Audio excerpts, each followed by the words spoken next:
Hey guys, Sean Fechter, head of sales with HouseMax Funding. I'm joined today with Justin Baron Von Quintus, as we call him in the office, and Damon Stinson, both really seasoned account executives that are new to the team. Thanks for being here, guys. Yeah, appreciate you having us. Awesome. You're the first HouseMax podcast for both of you. Yes, it is. Are the nerves? First podcast ever, really. Yeah, the nerves kicking in a little bit. Yeah, I'm shaking a little bit. I'm rocking the new HouseMax hat just to kind of keep it light and keep it chill for you guys today. So, hey, let's jump right in. Damon, Justin, you guys have both, you're new to HouseMax, but you've both been in the business originating loans for a long time at a high level. Based on what you guys are seeing so far in 2025, I mean, so far we're 9 months, 10 months into the year, but what, in your interactions, and you guys both do a lot of business with investors from all over the country, what are you seeing in 2025 going into 2026 that investors are really looking for in a lender? Yeah, I mean, right off the bat, I think the big thing is just flexibility, especially with kind of where the market's at right now, is finding borrowers are really looking for lenders that are going to be able to understand the circumstances that they're in and kind of what their portfolio or book is going to need going in the future.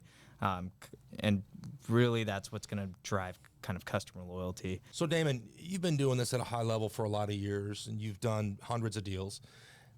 Looking at the last quarter of 2025 and into 2026, what are you seeing that's important for an investor when they're looking for a lender? What I'm seeing is really important for investors when they're looking for a lender is not only just speed, but competency from the lender, right? Like, will the promises that the lender gives out, will those follow through? Will this deal actually close? And are the terms that were given in the beginning, are those still going to be the same terms at the end? So, I mean, I find a lot of people gauging whether or not I really understand what they're talking about, where they're coming from, and whether or not I'll really be able to deliver on what I say I'm going to do. Yeah, I love that you said something that I was just in an executive meeting this morning talking about that exact same thing, Damon, which is promise making and promise keeping. Right. And the two are inseparable. And it doesn't matter, it was Alex Morris, our president, and Alex was saying, like, there's really two experiences in closing a loan. Right. There's the borrower experience, and there's all the things that happen in the office to close that loan, right? Nobody needs to see how the sausage is made. I mean, sometimes it's clunky and exactly as long as it gets made. But all that really matters, Damon, I love that you said that, is really, did we deliver on our promise to have an efficient, speedy, and painless close for the borrower? Right, for sure. Yeah, because we talk a lot in the office and in our sales meetings and in our company meetings about repeat borrowers, specifically how do we build a really healthy book of repeat borrowers that are loyal to HouseMax.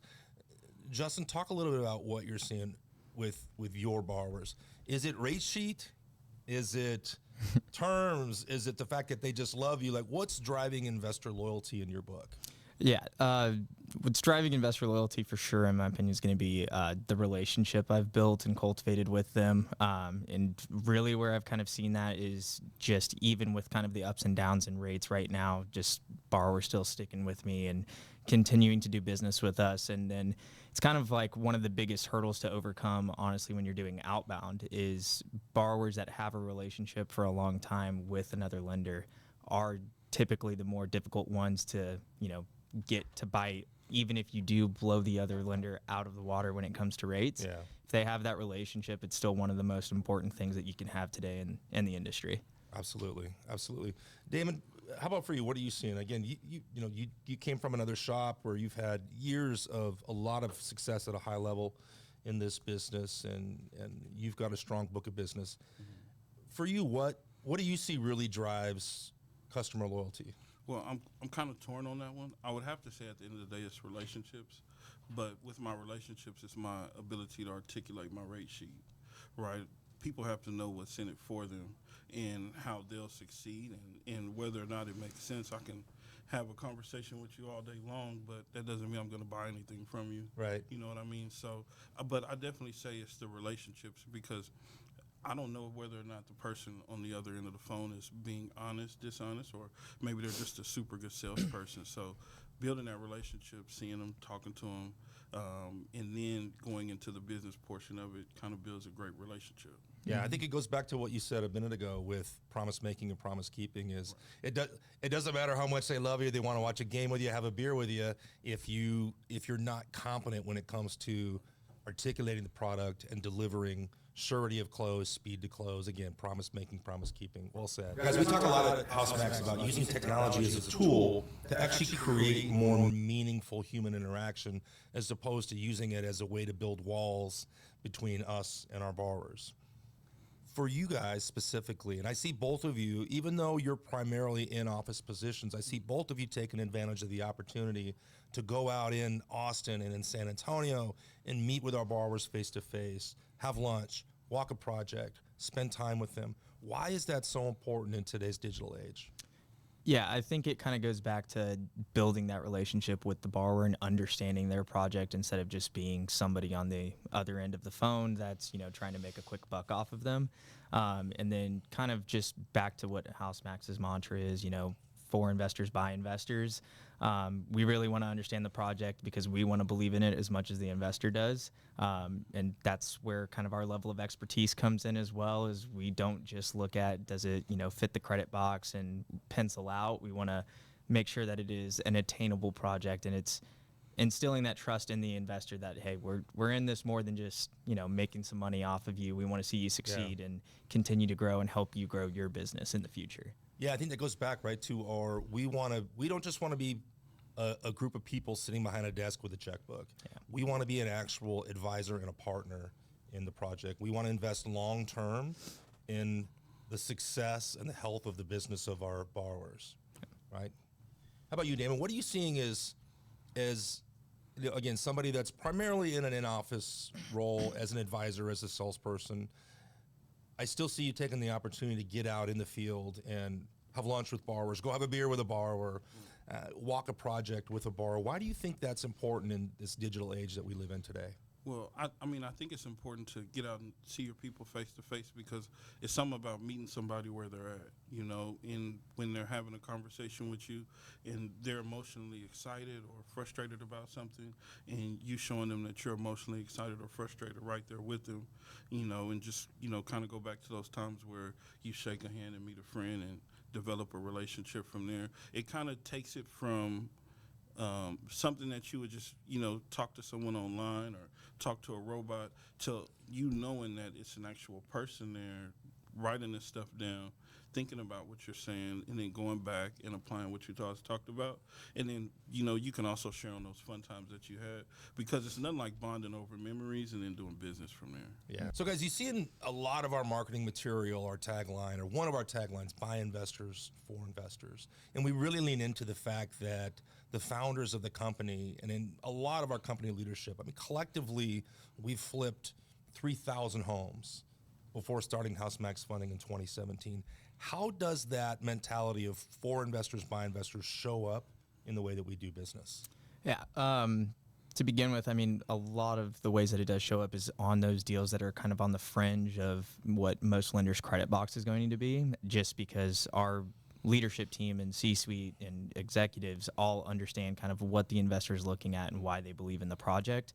So then when we do go and, do a site visit, we're able to kind of see the picture and really kind of determine from there, okay, this is something that's worth doing and making an exception.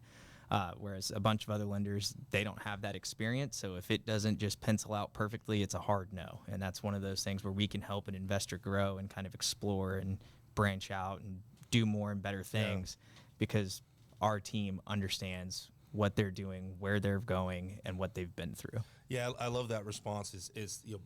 You're right. Most lenders, they have a credit box, and they are really defined lines. And if your deal doesn't fit perfectly in that box, they're typically going to decline it. Where that experience that we have as a team that's actually flipped thousands of homes, we blur those lines. Where, it might not fit into the credit box, but we love the borrower. We love the experience. We've walked a few of their projects with them. We've really gotten to understand them as an investor, as a business owner, as a borrower, as a builder. And we believe that this is a great investor that we want to work with.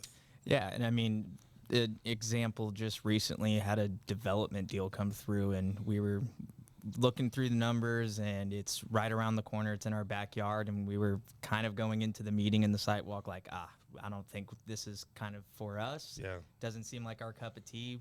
Went out there with our president, Alex. He was also a realtor for, 20 years now here in Austin, so knows the market very well. After meeting with him, completely believe in this guy's project, and we kind of set some things in motion for what we want to see, but there's a clear guideline and expectation for what we need to do to move forward. Yeah. Whereas lenders on the East Coast, West Coast, they're not flying down to come take a look at a development project that's just now getting its legs underneath it. So they're not going to get the full picture and then miss out on that opportunity or not be able to help that investor. And that's one of the prime examples right there of being able to go and do that. It makes a huge difference, and it's definitely given us a leg up, so to speak, on it's a huge value add for HouseMax, again, that we're able to act as a partner, as an advisor. And I know there are times where we've said, I think this is a deal based on our experience. If you can go back and get the seller to drop the price of the house $30,000, this makes a lot more sense to us. We'd love to work with you. We'd love to do this loan. Not having that experience as investors ourselves, we would never be able to make a call like that. Yeah. It also helps the investor kind of develop some trust with us, because when we also say no, it's not because, it didn't pencil out. Like, there are some deals that do pencil out where we go to the investor and we're like, hey, we don't think that's a good deal. We think you should pass on that one. Yeah. And kind of give them advice like, hey, that one's actually not going to help you. We talked about what your goals were for this year. That's not going to help you get there. Yeah.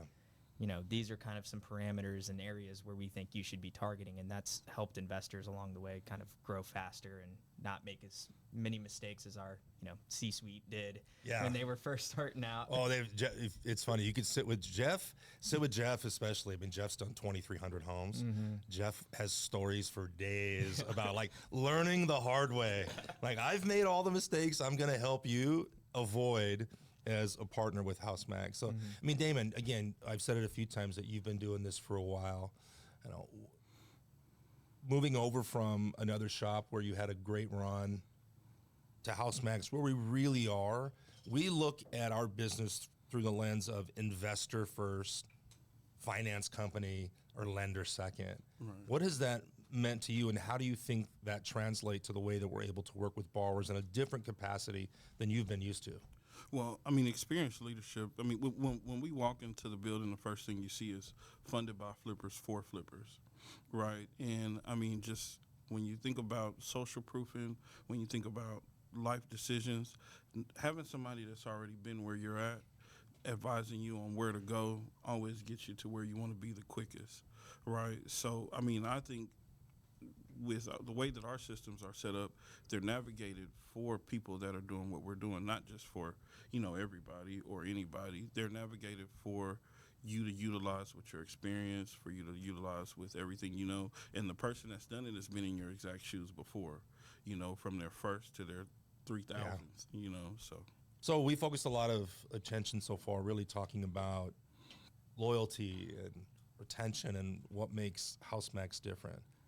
For you specifically, let's start with you, Justin. You specifically, what are the little things that you do that make your borrowers come back again and again? From my experience, the little things that kind of mean the most is, number one, just availability. Our investors, they don't work Monday through Friday. It is 365 days out of the year they are working. So just being available. I'm talking vacations, weekends, holidays. You have your phone. Investors need to be able to get in contact with you. That's where, whether they're finding a deal, you have a deal in the pipeline that there's an issue with, they want an update on something, that is one of the huge points that is so small that investors care deeply about. And that kind of ties into what we spoke about earlier with having that built relationship and being able to retain customer loyalty. If another shop calls and is trying to steal one of my borrowers away, my borrower's going to be able to tell them, like, yeah, well, Justin's available on Christmas Day, so are y'all going to be open on Christmas Day? And that's one of the things that you can just easily set yourself apart and be different than everybody else out there. That Justin, I think you hit it on the head. It's we talk all the time. Our investors work 7 days a week. One of the big things that they really want in a lender is access. Are you going to pick up the phone when I call? Now, if it's 2 a.m., Yeah. sir, I mean, I might do it. I might do it if it's the right, if it's one of my guys that does 100 a year. I mean, they're calling for a reason. But, outside of extreme cases like that, they work. They're swinging hammers or they're looking for deals on Saturday, on Sunday, 8 o'clock at night, 9 o'clock at night. And you hit it on the head. I think access to HouseMax, access to their rep, their partner is one of the single most important things that every investor is looking for in a partner. Right there, I mean, saying partner instead of, lender or, mortgage guy. Like, no, we are partners with them in every deal. I want them to succeed more than I think they want themselves to succeed because nobody wants to foreclose on anybody. So We are absolutely partners in every deal. If they fail, we fail. Yeah. We are, right? If they fail, they lose out on profit and they risk a foreclosure or, all the number of things that could happen. And we have, in most cases, hundreds of thousands or millions of dollars out on the line. We are absolutely partners in every deal. And that's why we approach it from a different perspective than most lenders is we want to get involved. Look, the guys that are doing 100 a year, they've institutionalized it. They really don't need a lot of input from us. What they're really looking for from us is surety of close, speed, and access. But it's the ones that are doing 5 a year, 10 a year. The fact that we've done a few thousand collectively within our company, we are an advisor. We are a partner. We can help them catch things on the front end that are going to save us all a lot of pain and misery on the back end, and ideally make us all more money on the back end. Yeah. So, Damon, for you, you've been, by the way, how long have you been working in hard money? Probably about 7 years. Yeah, 7 years. All right.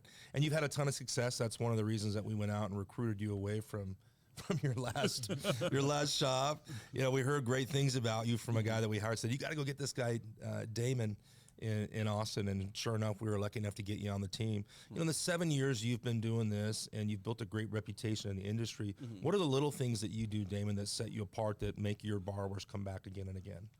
I believe that, some of the little things that I do to separate, me from, anybody else that you would speak with is attention to detail, right? Knowing and understanding my client and what works best for them, right? Being able to advise them like, hey, I don't think that'll work because if you do this, it'll put you here, or I don't think this flip might not be for you because you want to hold it and maybe your market rent doesn't fit, right? And then also being able just to kind of rip that Band-Aid off and give them the bad news that they need so that we can turn it into a positive immediately.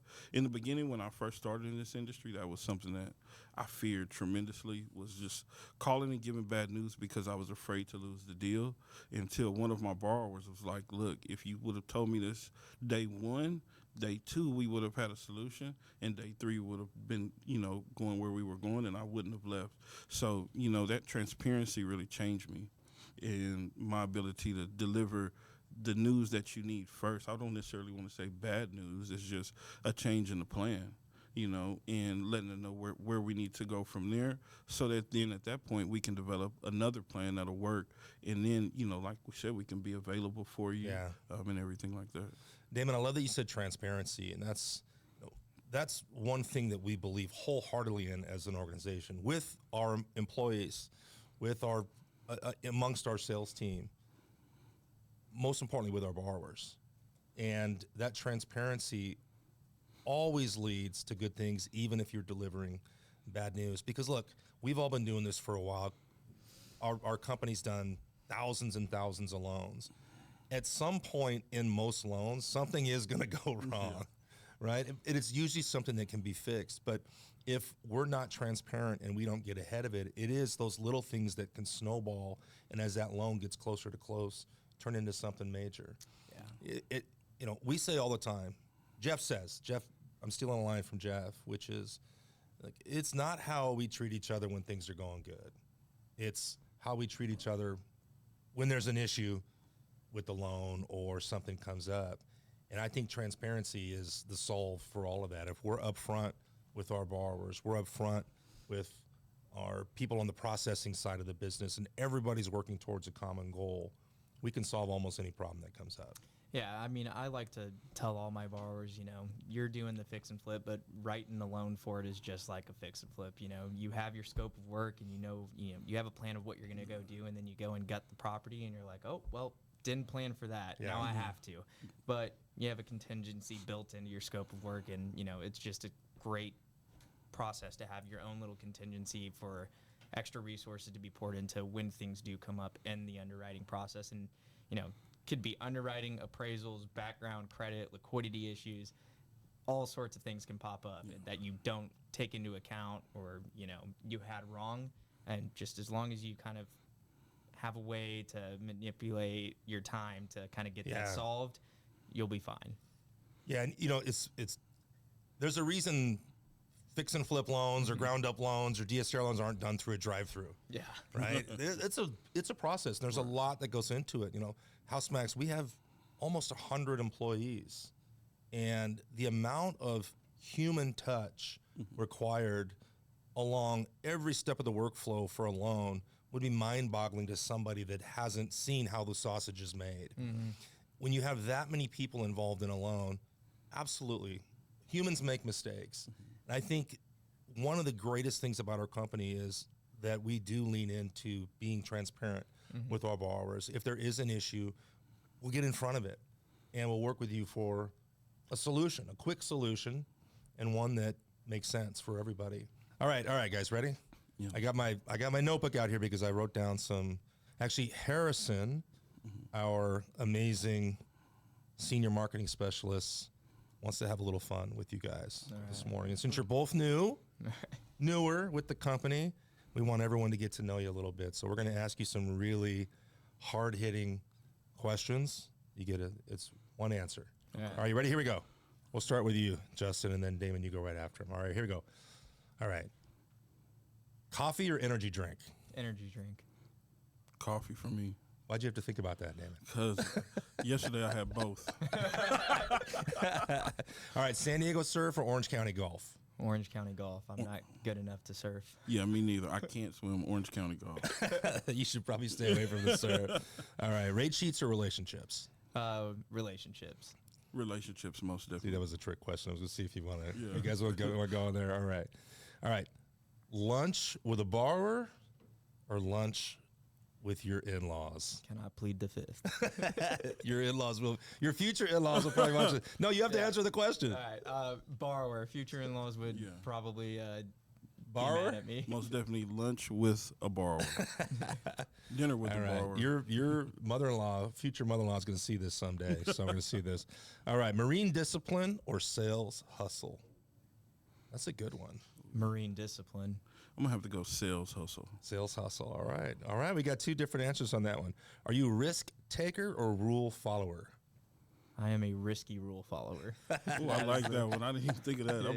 I'm a risk taker. Risk taker. All right. What's the last risk you took? Was it jumping ship and starting your career over at HouseMax? I think it was jumping ship.